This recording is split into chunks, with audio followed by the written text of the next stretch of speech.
So this person that I have coming on this show tonight, I had seen her at a wonderful Tuesday, once a month show called Nouveau Riche.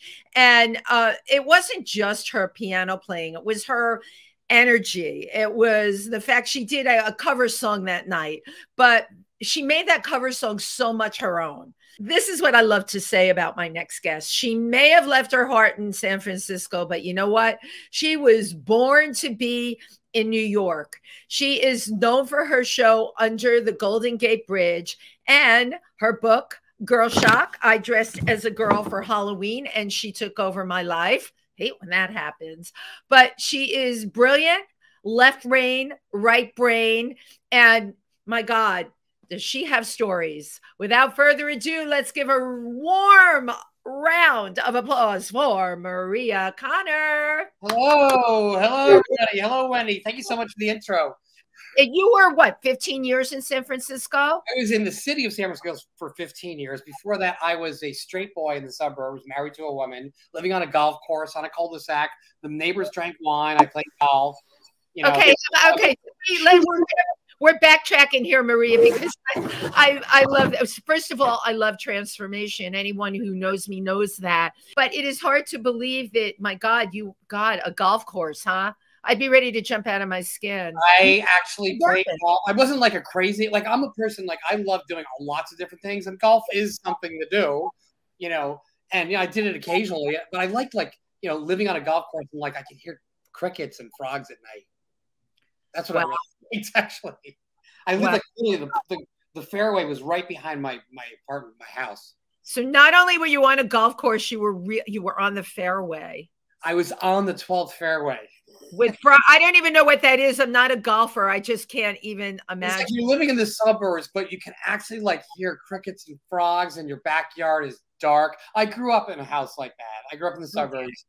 But then lived overseas. But when I was in the suburbs, we had a backyard, and I used to hear the crickets, and the window would be open, and I would listen to the crickets, and I felt like I wasn't alone, you know.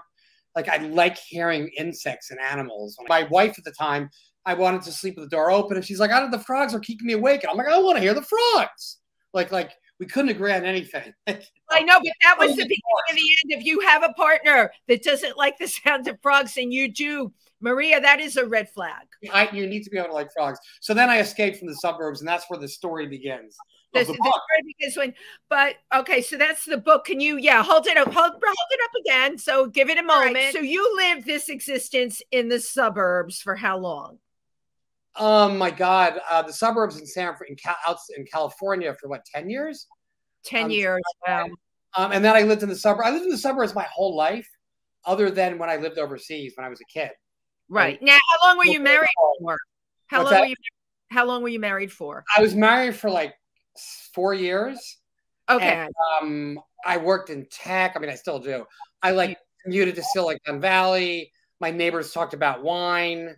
You know, I mean, you name it. And I was. You and I probably wouldn't have even been friends. Although I would have known there was something running. No, you would have. First of all, I wouldn't have looked like this. I would have been less fabulous. No, but I would have sussed it out. Believe me. I was a fish out of water there, and people thought I was kind of a kook. I don't watch sports. I'm not interested in. My next neighbor talked about his lawn. You know, wine, a wine dealer next door. I mean, it was terror. It was like a castle, like a prison, but no, I know you were in an ivory tower, an ivory dungeon. You know, it was horrible. And everybody was in tech and talking about tech, and everybody thought the same. And I wanted something different. You wanted something different. So what was pivotal for you, Maria, that made you leave that marriage, leave the golf course? What was the turning point? Yeah, I mean, there were so many things building up to it, but the final point was when something like this is I was just bored, the suburbs, and then I was always interested in people who were a little odd. I saw my first trans women when I lived in London when I was a kid. I wasn't I was into trans people. I was just into I appreciate lots of things. And so for Halloween, I was like, let's cross dress for Halloween. I was like, let's do it, because she was a makeup artist. I think it was my idea, and we did it. And we went to. And she was an AA junkie. So we go to the party, and there's nobody there. and the party's over. I'm like, I'm all dressed up. I want to party. Yeah, I want to go somewhere next year, right? At this point, the marriage was falling apart. So, and at this point, I was just like, I just knew I had to move. And I was always into like playing music, but I didn't perform live that much, right? I had piano at home, and I used to play in bands locally. And I was like, and we decided to get divorced. And she's like, well, you know, you keep the house. No, and I'll move to the city. No, girl, you're staying in the house, and I'm moving to the city. Right. And you're for it. And, what happened was, when I left San Francisco, when I moved into San Francisco, I did not wait more than 1 or 2 days before I got dressed up as a girl and went to Divas, the transsexual bar that was a block away from where I moved to. Wow. From that point on, not 24 hours later, 48 minutes, I was looking at this TS world of San Francisco, and I never went back. I literally did not have one sad moment, because I was not going to be some sad divorced person.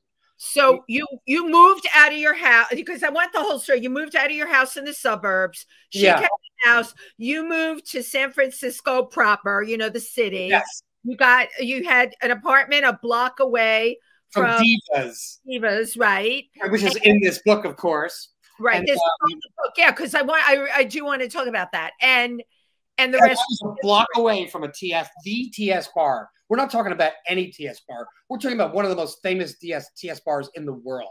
Right. In San Francisco.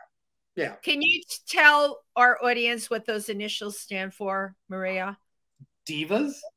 No, Divas. You said TS bar. Oh, TS. Sorry. A transsexual. Okay. Thank you.